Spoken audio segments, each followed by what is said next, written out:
Tell me that I can start. Great pupils that they are, they tell me that I can begin. So, quick head count. On the time the bell rings and the students are in the class. They are telling us. The bell rang. I know, but I'm going by Apple time, and it's only just turned 11:40 on Apple time, so I'm okay on this one. It's not that the students carry on. I know, exactly. I like it that you're interacting, because your first job is actually going to be to interact with each other. Now, like a good teacher, like a good class. Ooh. Ooh. Oh, it works. I'm going to move away from this. I saw this morning. Now, I don't want the same problems to happen, so I'm just going to move this away over here. I'm going to go a little old-fashioned. I'm going to touch the computer. It's going to be a bit strange, but a little starter activity for you. I know why I'm here. Do you know why you're signed into this? I thought it was pretty vague. Have a little talk to the people next to you. See if you're not sat next to someone you actually don't know. Network a little bit. Have a chat with the person next to you for, I'll give you, let's go 1 minute. I have a stopwatch. Let's go for a minute. See if you can come up with an idea of see why you're actually here. Why have you actually bothered to come and see me today? Learn some skills. Should I come and sit next to you? We can demonstrate this. Here we go. Why are you here today? Just to learn some skills. To learn some skills? We get less talk in the class. Less talk in the classroom. Wow. I don't know why I'm here today. I'm here today to have a bit of a relax and see what networking opportunities you lot can give to me, because You're distracting our conversation. I'm sorry, I'm distracting your conversation. I don't know if I'm mic'd up or I'm just overly loud. This is a terrible thing. Has anyone got anything they want to share with us apart from the good lady? Sorry, I don't know your name. This is terrible. I'm a rubbish class here. I don't know any of my students' name. Sorry, miss. My name? Yeah? Nyla. Nyla. Hello, Nyla. I'll go back up onto the stage. Now, Nyla's here to pick up some ideas, some techniques. And this is the terrible thing, because this is the most ironic session you're ever going to go to, because it's about talking less, and I'm going to talk at you. Yeah. Now, ordinarily, I would have liked to have done this maybe with a few activities and brought some of my students along, but I found out that I'm in an auditorium, and that isn't conducive to that kind of thing. So bear with me. I am not going to profess to be an expert on this. Bit of background on me. I'm a maths teacher. I was taught in a very traditional way. My default method is a multitude of coloured pens and a whiteboard. I can go for life just on, no problem, chalk and talk. But that's not the way to get engagement going, apparently. So we've got to change a little bit. Why are we here today? Hopefully to pick up some skills. That is the ideal one. Now, are we all mathematicians, or are we all scientists, or are we all a bit of both? Well, that's okay. That's okay. Any of these, that little thing that I gave you actually links into why we're here today. That's a simple starting task. You can put that into anywhere in a lesson. An open-ended question puts more of the focus onto the student. That was a very open-ended question. It was the most vague question I could think of. But very sorry, scientists. I am going to give maths examples for virtually everything today, but anything I tell you about today will have some scientific application. Open-ended questions, obviously, are probably more suited to science, because you can explore science forever. You can take it where you want to go, but something like this. Now, I picked this up off my lovely friend Google. Google is the star at this one, I'm not. So, open-ended question. I've got a coordinate of a rhombus. I could tell my class this is the coordinate of a vertex of a rhombus. Tell me the others. Now, obviously, there are an infinite amount of other ones, but I know that Hamad in my front class in Year 9 will tell me, oh no, it's this, this, and this. And he will sit there,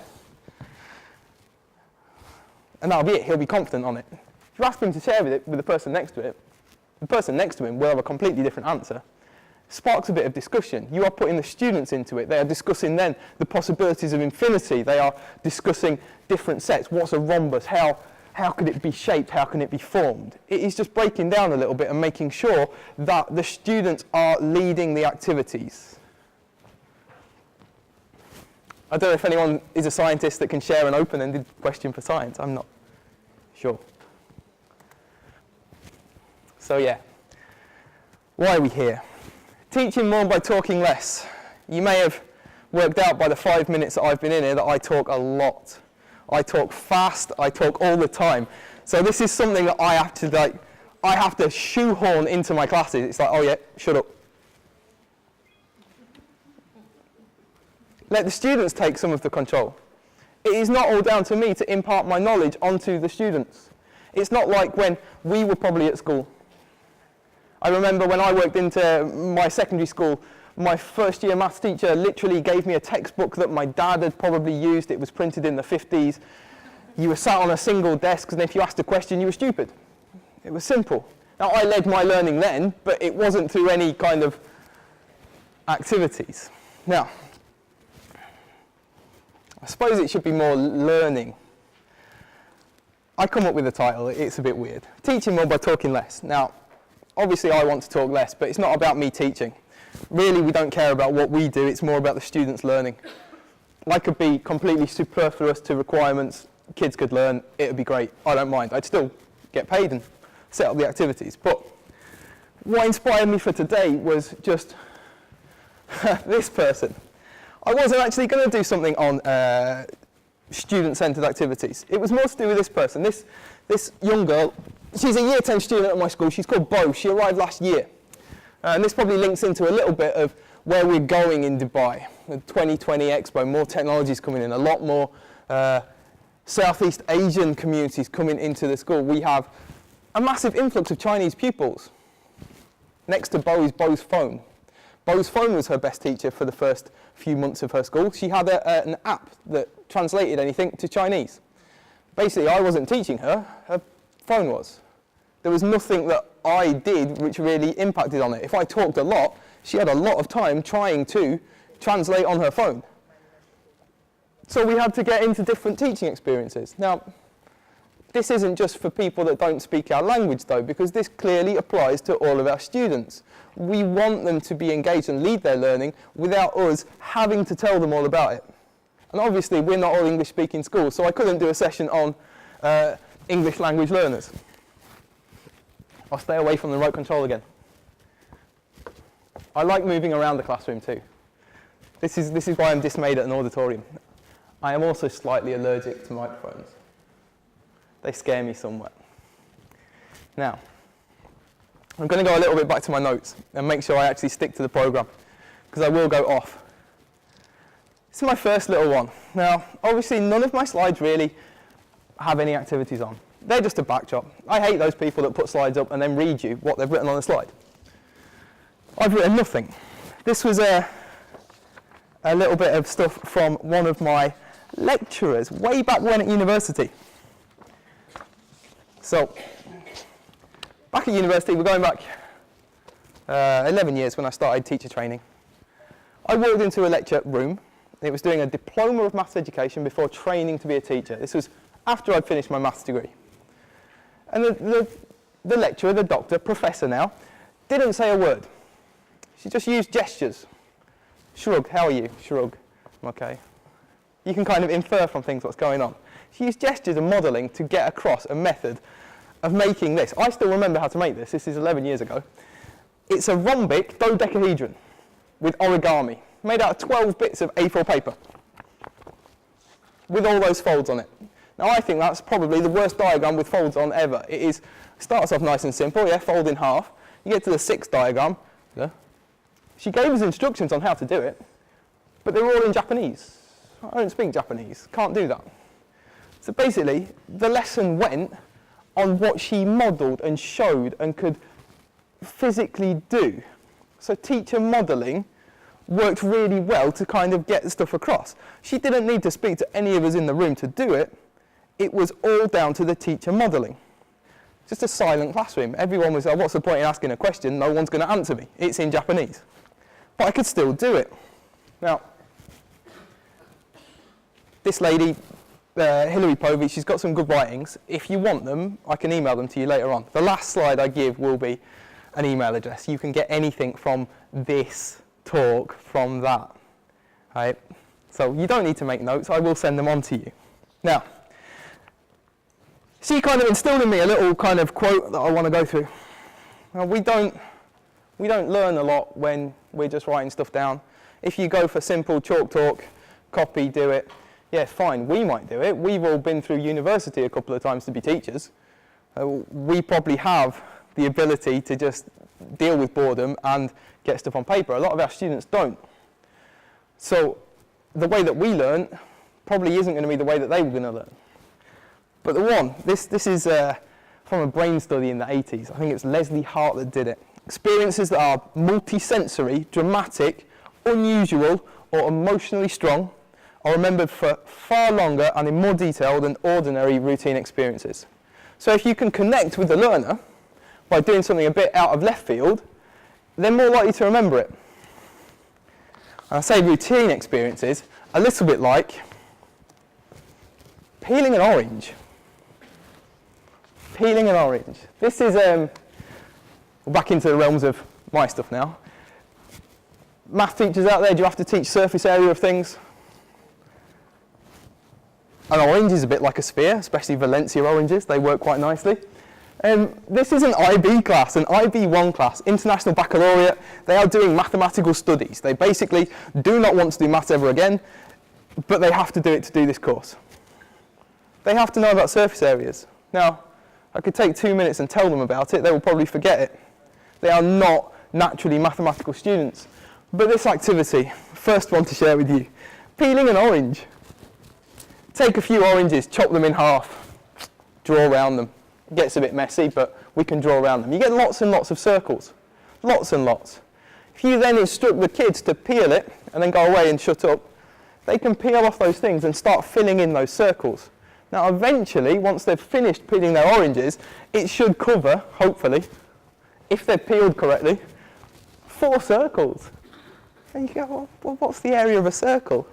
Obviously then they go and Google that because they're not mathematicians, they can't remember it, but they can get to the stage, they can link that 4 circles is the surface area. I know it's then going to be 4 pi r squared. If they ever get a question on surface area of circles, they come back and go, I can smell oranges. Well, it's all about orange peel. Right? They can link it because it is multisensory. They probably ate it. In fact, they did eat it afterwards. Some of them didn't because they're a bit weird. It's fruit. There's no sugar involved in that. It's like, I'm not having that. But this is my first one. And these are the kind of things that I want to share with you. Now, I don't want to share specific activities. This is a specific activity. Right? This is only one thing. You can only use this activity for finding that one formula.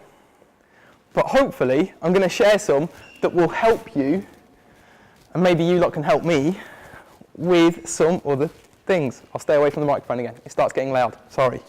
Now,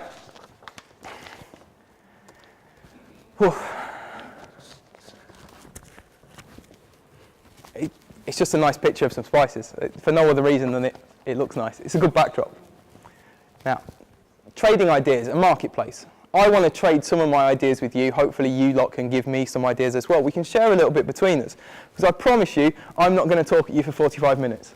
That would be the complete antithesis of what I want to go for. Right? That would be terrible. You don't want to listen to me for 45 minutes. But I want to run through. I've got 11 things that I've given stupid names to that are quite nice. This is what I could do with gadget arms. Oof. I'm just going to put titles up there. If you want any kind of more detailed descriptions of any of these, I'm going to come back down here again. If you want any more detailed descriptions of these, please feel free to email me at the end. I don't need to take notes on this stuff, but they are pretty self-explanatory. My first one, I have to refer to make sure that I get them right, because otherwise my colleagues back at school will kill me. These aren't all original ideas by any means. You probably know of some of them already. Back to back. Does what it says on the tin. Get a couple of students, pair them up. You don't have to do a lot, but pair them up, make them sit back to back. Give them some tasks to do where one of them needs to instruct the other one. But obviously, They can't see what they're doing because they are back to back. So it all becomes about how they articulate and explain their mathematical reasoning to each other. Very good for geometry or vectors or trigonometry, those more visual kind of things. Now lots of people can do the visual things, but articulating what they're doing and actually explaining becomes difficult for them.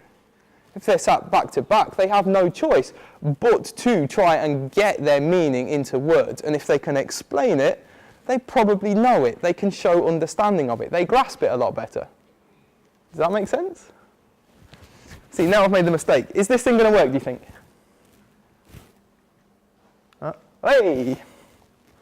Beat the teacher. Sorry, that makes me happy. Beat the teacher.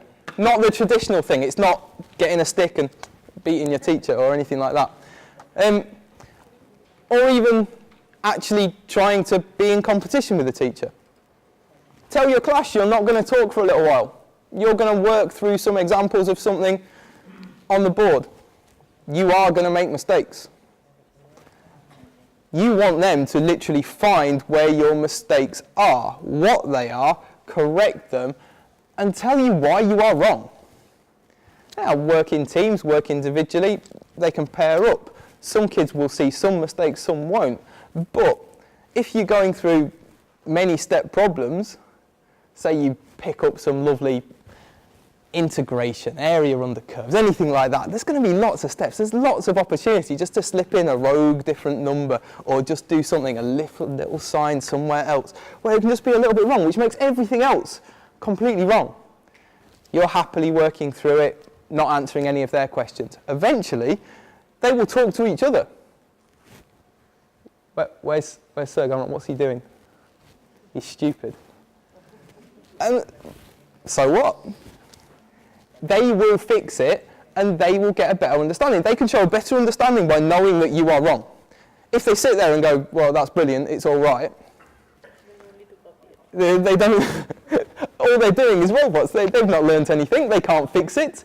If you can't fix it, you don't know it. Therefore, we need to go back and fill in those gaps. Oof.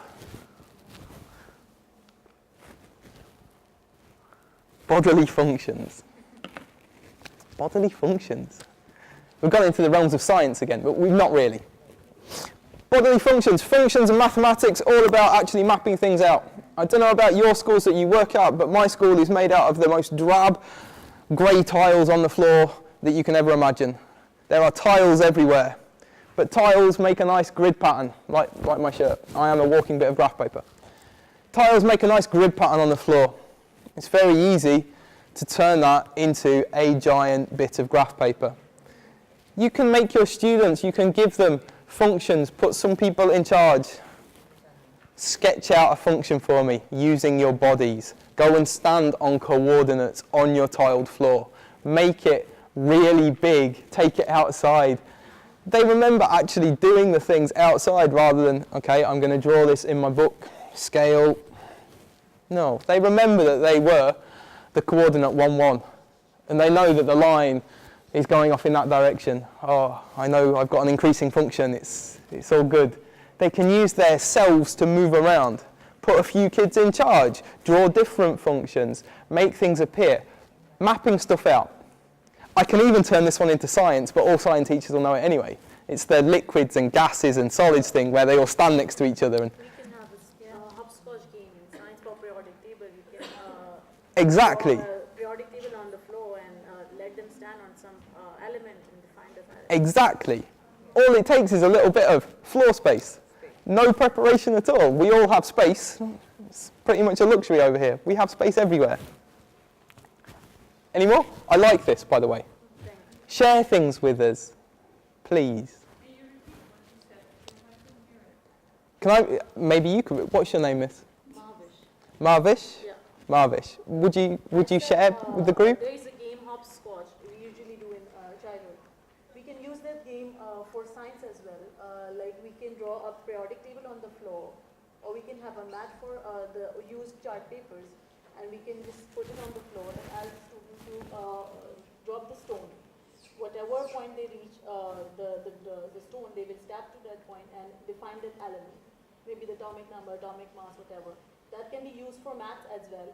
We can draw that hopscotch with some numbers, and we can ask them to, wherever they are stand, we say that, okay, add 4. Then they will go to the number that becomes the adding point after 4. So it's like that. Did anyone attend this event last year? Wonderful. I did. We did some games on that. Great one to put onto the floor of your classroom, especially if you've got tiled, is a version of a calculator. It then becomes a math dance mat. We're down with the kids. We can put music on and give them questions. Their feet become tens and units. They can move them around on the visualized dance mat on the floor. I've got a slide for last year as well. All of the materials we gave away last year, you can have too, if you email me. We'll come back onto that. Carousel. This is my particular favourite. I love this one. It takes a lot of work away from me and puts a lot of onus onto the students. Now, students are often better at communicating our ideas than we are. Hey, we've all had that moment in a classroom where you've told the class exactly what's going on. One kid's got it. He says exactly the same as what you said. Everyone else gets it. Just because he's on their wavelength, even though you think that's exactly what I said. But carousel. Split the room into different groups. No matter how many component parts you've got. Say you're doing transformations of functions. So you might have 4 or 5 component groups. You might have one that's just doing vertical translations, one that's doing horizontal translations. One might do some stretches, one might do some reflections. And you just get that group to properly investigate that one thing. They learn it, they learn everything about it, the things that might go wrong. They spend time doing it, they just learn one thing. The other groups do it. They might make a PowerPoint, a document to go on your virtual learning environment. They might make a poster, my favourite, like these. I love these things, drawing stuff out. They might make a poster. It will work in the primary section. Of course. All of these should work in everything. I'm a secondary maths teacher, so all of mine basically come from secondary maths. I struggle to think of things for primary because I've never taught primary. Same with science. I struggle for science. It works more in the secondary session than primary, right? Yeah, probably, but you can empower the students in primary to do it. You can give them something to go away and research in an encyclopedia, the internet. They will go away if you give a small kid stuff to do. Whatever you have in Yeah. the methodology, basically. Then the whole point of carousel is you then get them to explain to their friends. So if you have 4 groups, you have a lesson with those 4 groups then teaching back to the other people. So you don't teach them, they lead what they're going on. They teach the people what is in there. This one's very similar to another one I'm going to go through in a minute.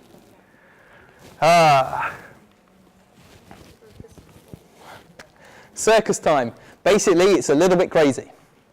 You set a number of tasks, certain things to do, which don't have to go in a specific order. It's a certain amount of stuff that needs to be learned, dealt with, covered, practiced, whatever. But there is no set order to it. You give a specific time frame to it. So you say, I don't know, we're going to look at fractions, decimals, and percentages.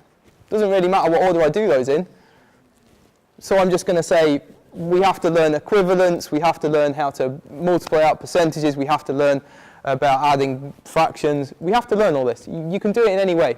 There's stuff to help you. You can get on your iPads, you can ask me, you can do anything. Any order.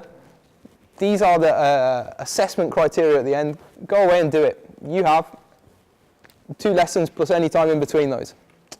By the end of the second lesson, you need to know it all properly.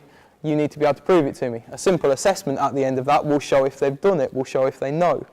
But in the class time, it is chaotic, crazy, and mental because everyone's doing something different. They're working at their own style, their own pace, pretty much out of your comfort control zone.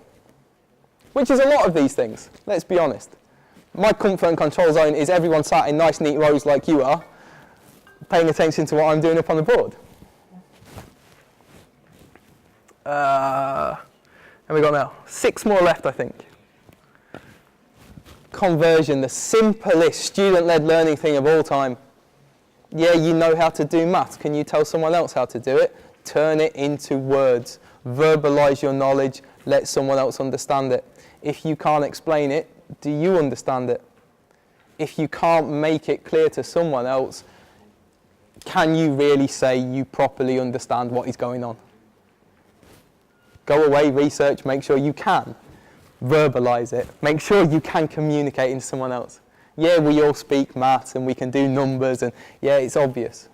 Lots of mathematicians use that one, by the way. It's obvious when you know it. Done. It's obvious. Can you tell me how you got there? Yeah, I just did it. Show some understanding. Make some steps appear.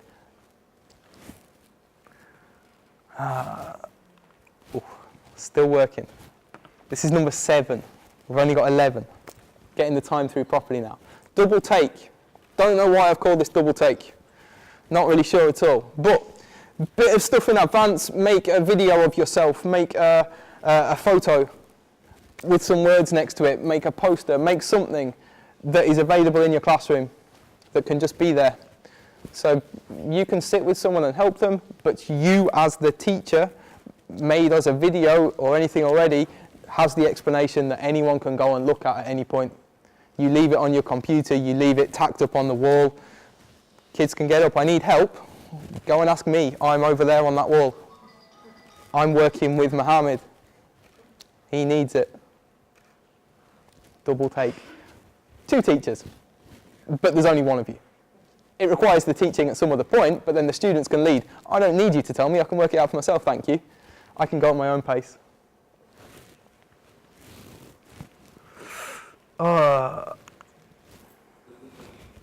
Go large. This is another one that involves going outside.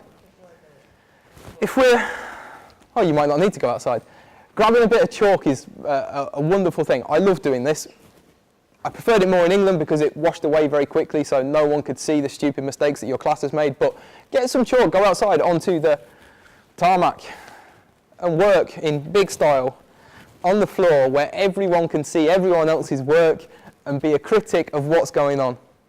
You'll pick up far much more from that. You'll see that Paul over there is, oh, he's doing it much better than I am. There's less steps in his and they make a lot more sense. Maybe I could replicate that. You can't see that if we're doing the usual mathematician thing of being hunched over a desk, one arm over it. Mathematicians are very much insular. We like to just, you're working as a group, okay, here's the question, and all the group will just go down and do it and then go, what did you get? If you make them work so that their work is massively out in the open, it even gets those kids that they hate you looking, they can't work while you're stood next to them. Well, you don't need to stand next to them if you can see their work from 50 feet away. Make them write big on the ground. Advantage in England, it washed away literally a few hours later when it rained. In this country, it stays there for a year. You have to write over it the next week to make sure that the other teachers walking past don't go, oh, I wouldn't have taught them that. It's always a danger. What are we on now? 1, 2, 3, 3 left. I can see you're bored already. It's like being in a class. This is my year 9 time at the moment. Information hunt. Another simple research thing. It takes a bit of prep time for us, but then puts it in the hands of the students. The hunt bit is the important bit. Get creative with where you put your information. I like to do posters on this one and then just put them in silly places, like behind the door, or up on the ceiling, or out on my corridor. They actually have to get a little bit kind of, oh, I need to notice what's around me. I have to observe my environment to work out where my information is coming from to pick up all the knowledge. And again, it leaves time for some of the students to go, I know it already, I don't need to go hunting for it, I can just show you that I can do it. The students lead it again, they need to hunt out the information. They then start talking to each other again. Where's this? Can you help me? Can you do this? Student dialogue between themselves promotes better learning and better understanding. 2 left.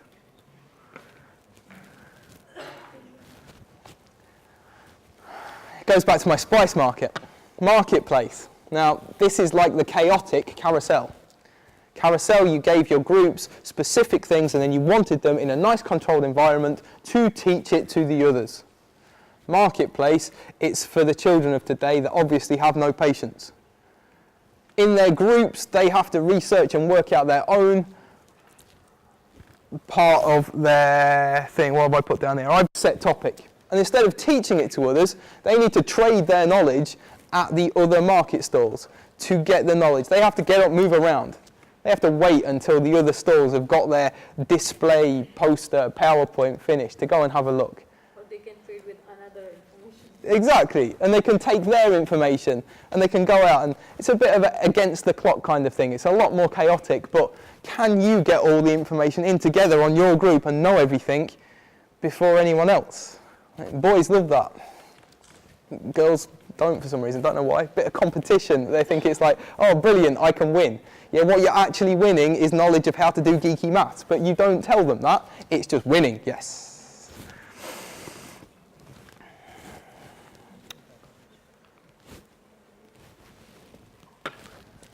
This is my last one, this is number 11. Pass the book. This is the more sedate kind of calm version of student-led. Give them a kind of problem to do that has many steps, or many problems that have a few steps that will take many steps in total. Now, it can confuse some people because they don't like actually relinquishing their books, but one kid starts one problem and does the first line, gives it to someone else. Someone else's book comes to them. Cumulatively, you review what they've done and then add the next line and pass the book on. The next person reviews the last two people. So if there's a weak link in the chain, the kids soon find out and they start, oh, just help Nick over there, he's got a bit of an issue with this, it's fine. They start working out who's got the problems and they can start helping each other. They support and scaffold each other's learning. You do end up with like an impossibility when it comes to marking because everyone's book has everyone's work in it. You can't do it for much like that, but I'm not big on this stuff. Pass it around, share it, it gets places. Now, there are millions more activities that you can do that do put the students at the centre of stuff. I just burnt out at 11. I don't know why I picked 11, it's a nice number, but I burnt out at 11. Passing the book's the last one. Now, I've not quite finished because I've got other stuff to offer you as well. I'm just going to link nicely into what we did last year because we're repeat offenders. Last year we came and we did a couple at the What Works Maths event. Now, there's a picture of some of the resources that we've got up there. Now, they're not ours, they are all freely available. All the things that I've just detailed are freely available. But last year we came and we had people up, like you delegates, dancing on the stage doing our mathematics dance mats. We had a treasure hunt across that wall, already made, printable PDFs that link one card to the next, question after question after question. Anyone familiar with the game Taboo? Yes. Yeah? So you have a word on a card and then a load that you can't say. You have to be able to articulate your thoughts and get someone else to guess it. We had maths versions of that. Noughts and crosses with algebra and functions. Collecting jokes, which really aren't funny because obviously we're teachers and our jokes are not funny. Loads of different activities that we are more than willing to share. Now, they're mainly from my colleague that's lurking around in somewhere else, Miss Dallison. I won't take any credit for those. I'm just a mouthpiece. But if you want them, you need to contact us. Now, this is me. Last year, I took contacts off teachers. I left a pad to write teacher contact details down. I didn't think this through very well. Now, I left a big bit of paper and I thought it was very well organised. Leave your name, your school and your email address. What I forgot is that we as teachers are terrible at writing things down, and as a math teacher I'm then terrible at reading it. So when I came to type them in, I had about 100 of them. Type them all in. I didn't. I got a kid to do it for me because that's what we do as well. Student-led learning. Improve your literacy. Here's some stuff to type. When I sent off the emails with all this stuff, I would say over half of them bounced back to me. So an easier one, hopefully you can type my address in once, email me if you want anything. I will have more detailed versions of the stuff that I just went through. A few articles from my lovely lecturer back home when I was training to be a teacher. And the stuff from last year, although the stuff from last year is quite hard to share because the files are quite massive. It works well on things like Gmail, but My Microsoft Exchange, my work account, doesn't deal with it very nicely because it's above 10 megabytes. They are quite big files. So I think that is me for today. Does anyone have any better ideas that they can share with me that I then can take away and do too? Would anyone like to come and take the stage and join us? Just me then. Shall I sing and dance for a while then? Prance around. I don't mind. And just, I try and keep a running score in my head, making sure that I'm saying how or why more than the class. So, you know, that was one of the things that I, you know, several years ago got questioned on in inspection on my questioning, just sort of always making sure that whenever I get an answer, first of all, poker face, so that they then check to see if they're thinking that they're right or not, or bounce it off to another question, what do you think, or is that person correct? And then, or why is that person correct? And just keep on bouncing the question back. That I very often don't do much, other than just say why or how, and straight back to them. I like that. They are the two easiest three-letter words in the world. I know. Why? Well, we get it so often that I have to make, you know, I now just bounce it back onto the students. Yes. Rather than then say why, so why, so why. I don't know what you're talking about. What do you think? Students is the way forward. Anyone else got anything that they'd like to share with us? We have a few minutes before they'll start ringing the bells and getting rid of us. We've got about 5 minutes if you really want it, or you could have an extended little break. It is lunchtime coming up soon. Sir, how may I help? What about the flipped classroom concept where the children are doing a topic, they prepare at home and come back with whatever they learn and share with the students? There also we talk less. Yes. Students come and explain the new concepts. Yes. See, I'm terrible at this. I'm a proper traditionalist. The flipped classroom idea to me takes it to a bit of the extreme. So I still like to keep a little bit of control on what's going on. I know that the flipped classroom is where we don't do a lot of teaching in the classroom, isn't it? You give them stuff to kind of educate themselves out of the classroom, and then you have time to practice skills, concepts in the room. Yeah, it's a great way of going forward, but for me, I'm not good at that one. I am not an expert on all of this stuff. I am definitely not good at flipping the classroom at all. I still like to keep a bit of a control on what is going on, because I think it all comes down to knowing your students. I think I have one class out of my 5 classes that I could do that with, because I trust them enough that they would go and do it. And my other classes, I couldn't get the video link to open. I couldn't find internet. So they all walk around with 3 phones, an iPad and a MacBook. And it's like, no, your internet doesn't work. You could use the school computer. School was closed. Flipped classroom is a great idea. And if it works for you, it works for you.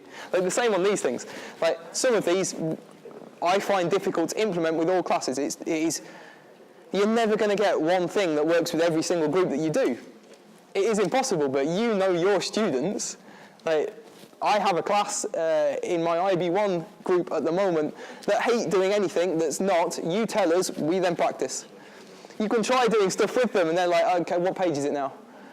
Please tell me, I'm out of my comfort zone. And they are really difficult to try and take on a journey of anything other than, yeah, it's this page now, can you, all right.